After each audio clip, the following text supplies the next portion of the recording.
So 5 years ago from next month, I was living my life quite happily in Japan, and I took a trip back to the UK where I'm from, and I got sick on the plane, and I thought, oh, I might as well see a doctor because get some medicine and not ruin the rest of my trip. So I had like a chest infection, and I took some broad spectrum antibiotics, doxycycline, and I got really bad reaction from that, kind of abdominal pains and all this kind of stuff, and felt really bad. The doctor was suspicious, and she said, go to hospital, get a chest x-ray and take a couple of endoscopies. I had the gastroscopy in the stomach and colonoscopy in the colon. And I was due to go on holiday a week after the checks, and at hospital they found a huge tumor in my large intestine, which was like the last thing they were expecting. This was 5 years ago, so I was 36. I know I look about 50, but this is 5 years of chemo and loads of radiation and some big surgeries. So I'm only 41. And I could have stayed in the UK, so I'm British, and I could have stayed there and got free medical care, but it very quickly became apparent after CT scan and PET scan that the cancer had spread a lot. So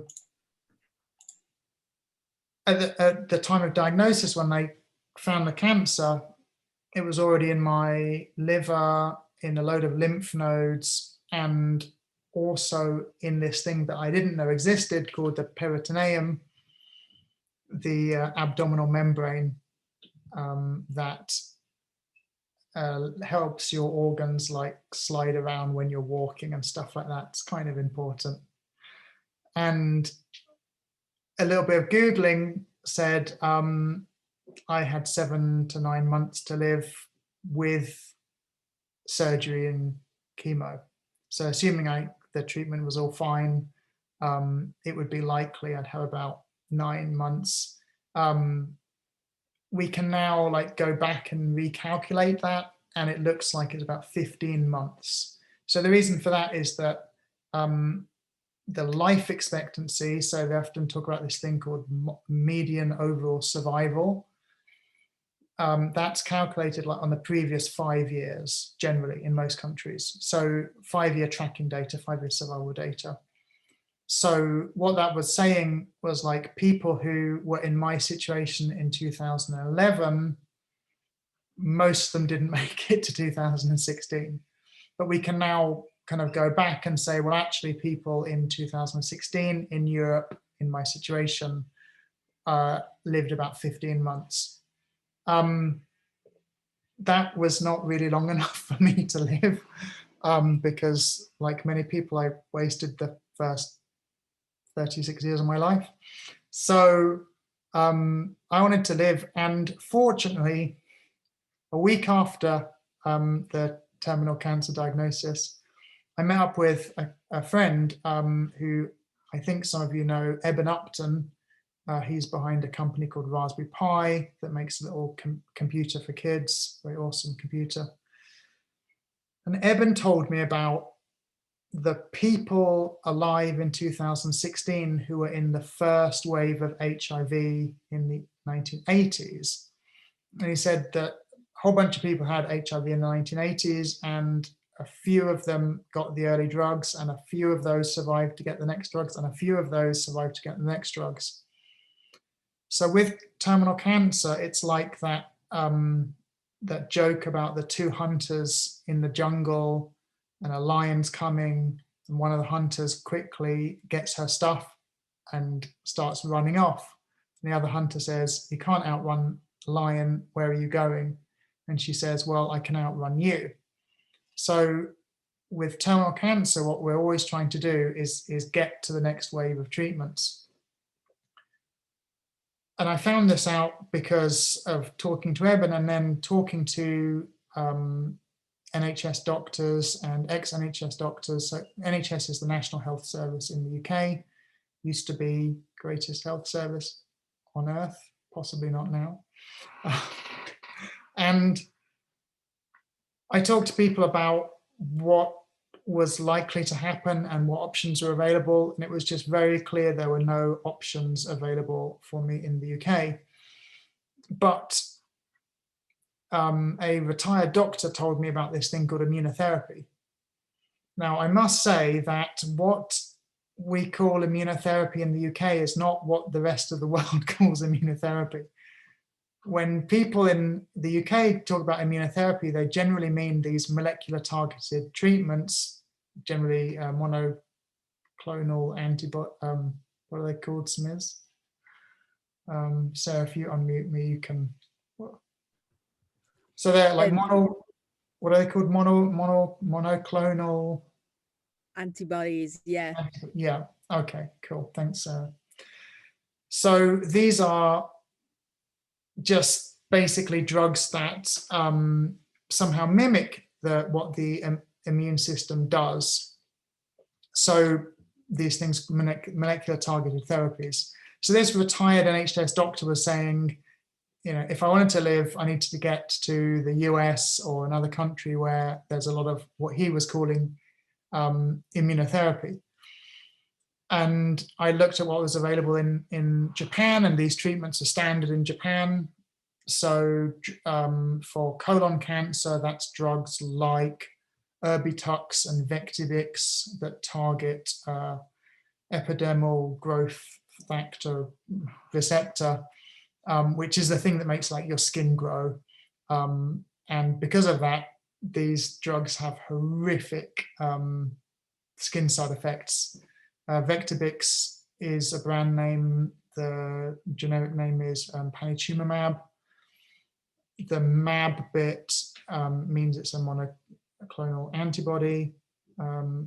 Erbitux is cetuximab. And cetuximab is partially humanized, which means it's made, I think it might be a pig one or it might be a mouse one. I think it's a mouse one actually. So it's partially humanized, and this is quite significant later on. I shall talk about that. Whereas Vectibix is fully humanized, which means it's very, very similar to how your immune system works and targets stuff. So I thought, okay, I'm going to get back to Japan. And in Japan, I discovered that there was this real immunotherapy that the rest of the world was talking about. So things like cancer vaccines that allow your immune system to see where cancer is, or adoptive cell transfer immunotherapy, where immune cells are transferred into your body. And those could be like a product made by a pharmaceutical company, or the ones I have that are autologous, which means they're made from my white blood cells, which means you get a far less chance of anything bad happening because they're your own white blood cells that have been kind of cloned in a lab essentially and given back to you. So you're not going to get those allergic reactions and potentially fatal kidney failure that people get in the US with adoptive cell transfer. So I discovered there's this whole thing called immunotherapy, and it wasn't what people in England were talking about. And in England, people sadly are still struggling to get basic drugs. So when I was in England 5 years ago, one of the backbone drugs of modern cancer treatment is this thing called Avastin, which I think the generic name is bevacizumab, I think. And in Japan, they call it the plus alpha drug. So plus alpha in Japan means like adding on some improvement to something. So Avastin works with other drugs and particularly chemotherapy, and increases its effectiveness. we're not really sure why that happens. So Avastin probably makes holes in cancer cells for the drug to go in, or it helps chemo to pass over the cell membrane. So, you know, when you learn about cells in school, so cells in a school textbook, they'll like draw this line around, which is like the membrane of the cell. And it's one of the worst pictures in the history of humanity, because cells have a double membrane and it is incredibly complex what's happening. You've got these long proteins sliding past each other, letting things in and not letting things in. And as cancer patients, is really relevant because we want chemo to get into the cells and attack them. So Avastin probably helps like in that way. So 5 years ago, Avastin was just not really available in the UK on the NHS. And even now, patients are struggling to get it. So coming to Japan is a big factor of like why I'm still alive. So Laura has just written that Avastin is an anti-VEGF. It reduces the amount of blood vessels that the tumor has, therefore reducing the blood supply of the tumor. This is probably true when Avastin is being used as a monotherapy. That means like being used by itself. When it's used with other drugs, then the dominant mechanism is it's probably perforating the cells, or like I think called a chaperone molecule. With late stage cancer, it seems that Avastin doesn't have a huge effect on its own, stopping new blood vessels. So when new blood vessels are made, that's called an angiogenesis, and Avastin is an angiogenesis inhibitor. However, and yeah, this is actually a really good point. Thank you for bringing this up, Laura. So cancer is extremely tough, extremely tough. For example, cancer is looking out for new blood supplies, right?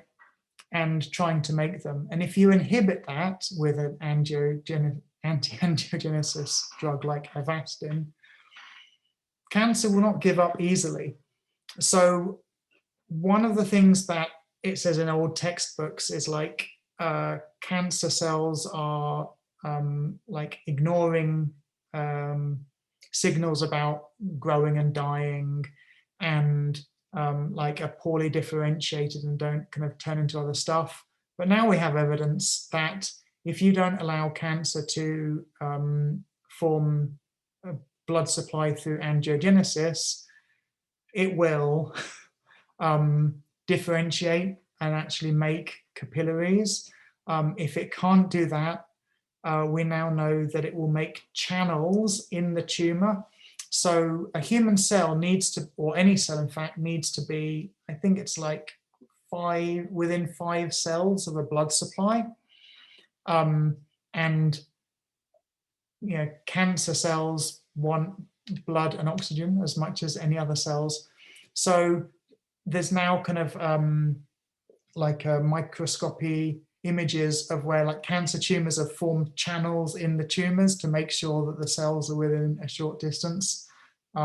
So cancer is extremely robust, and this is very relevant later on, because what I really want to talk about is this kind of new emerging treatment philosophy in Japan, which has kept me alive for 5 years, which is the idea of multiple non-aggressive treatments for cancer, particularly late stage cancer. So this is quite a different approach to what's being taken in other countries. I should say very clearly, it's not like part of standard care in Japan at the moment. What it really is a bunch of doctors in Japan who loosely communicate with each other and refer patients to each other and have this approach. And the big thing I learned in the past 5 years is that the thing that decides how long you're going to live with cancer is really the condition of the immune system, the access to new treatments, and the total amount of treatment that you can have. And these three things are very interrelated, because most newer treatments damage your immune system less than the old ones. Chemo wipes out your immune system. Radiation causes a lot of immunosuppression. Surgery is horrific for wiping out your immune system. And in fact, when you heal from surgery, cancer hijacks the healing process. So things like, it's now believed that if you take out the main tumor, then all the other tumors might start growing more, because maybe they were getting these angiogenesis inhibitors from the main tumor. They were saying to the other tumors, don't grow yet, don't grow yet. And when you take out the main tumor, then they're no longer getting these signals, and all these other tumors start growing. But there's also a lot of immunosuppression from surgery. So newer treatments seem to affect your immune system less. The marketing companies tell us that they don't cause any immunosuppression. I know from personal experience that's not correct. But newer treatments do seem to trash your immune system less. And that allows you to take more treatment, for example, because you're less likely to get sick from the treatments. And it seems that having many different kinds of treatment makes it really, really hard for the cancer to become treatment resistant. So again, very, very basic biology. You have a bunch of cancerous cells and you're attacking them and they're dying, and the ones that are left are the ones that survive the attack and will go on to take over your body and destroy you, unfortunately. So it seems that mixing up the treatments a lot is a very sensible approach. This is not there's not what the drug companies tend to push. Drug companies love monotherapies. They love to say, we've just come up with this one drug that's going to revolutionize cancer care. And the reality from all the doctors I've talked to, and I've talked to a lot because I tend to go from hospital to hospital finding people who are willing to treat me. So I have talked to a lot. They just don't believe that at the moment a single therapy is really going to do a lot, particularly for late stage patients. Another treatment I've had all throughout this 5 years, which is it's not unique to Japan, but it's a big thing in Japan, is regional hyperthermia treatment. So there are 8 ways of treating cancer at the moment in the world. I've had 7 of them. So they are surgery, chemo, radiation, molecular targeted therapy, immunotherapy, hormonal therapy that I believe is only for gynecological cancers, metabolic therapy, and hyperthermia therapy. So hyperthermia therapy is using heat. The most famous one in the last few years is HIPEC, which is heated intraperitoneal chemotherapy or something like that. So pumping hot chemotherapy around your body. And that was developed by Dr. Sugar Baker in the US, who was trying to save the lives of people with a certain type of lung cancer, asbestosis, which is like lung cancer that you get from asbestos, that miracle mineral that we all remember from the 1950s. And these people had very, very short life expectancy when they developed this, nothing they could do. And Sugar Baker made this horrific treatment plan of taking out all semi-essential organs and pumping the patients full of hot chemotherapy.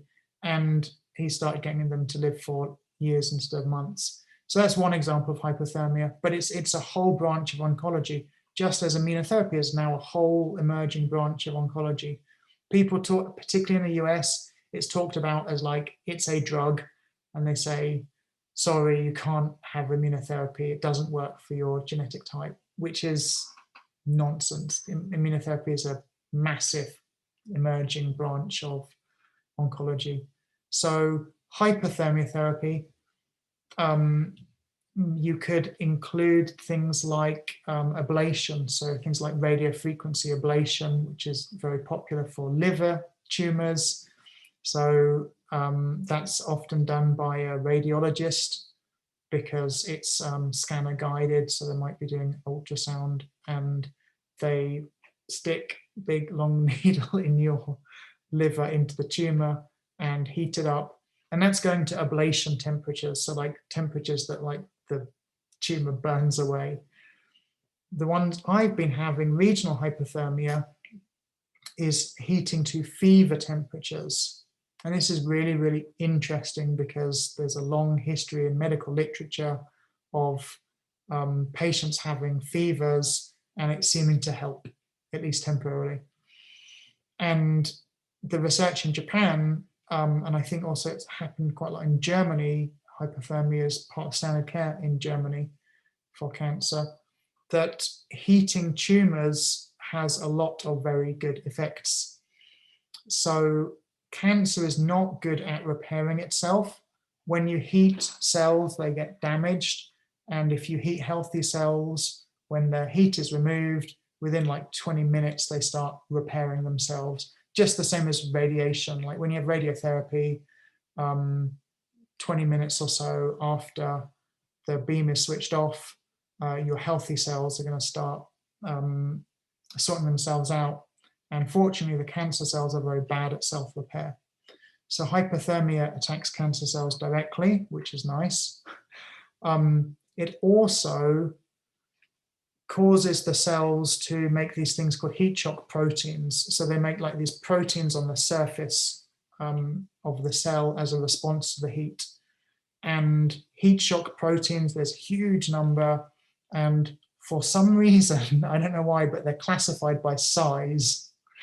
And I think it's the size in like microns or something. So when you heat cells up to around like 41 degrees Celsius, sorry, I don't know the Fahrenheit for that, but uncomfortably hot, you get these things called heat shock protein 70 on them. And your immune system recognizes this and attacks them. One more really serious benefit of hypothermia is that if you're having it with chemotherapy or with radiotherapy, it increases the blood flow into the tumor. So you should get more chemo agent flowing into the tumor. Or in the case of radiotherapy, with radiotherapy, you want as much blood flow as possible into the tumors because that carries oxygen. And the way that radiotherapy works is by knocking electrons off oxygen atoms to make ions, which cause the damage. So hypothermia therapy is, an amazing therapy. It's because it generally works together with other therapies, it's very hard to get really strong evidence and convince companies to use it. And the only reason it's approved in Japan is that years ago, some radiotherapist had a lot of political connections and really lent on the Ministry of Health here and got it approved. So it's bizarre that Japan has this really good treatment that is hard to get robust data for, but it's just because of one maybe arrogant, assertive radiotherapist that we have to thank.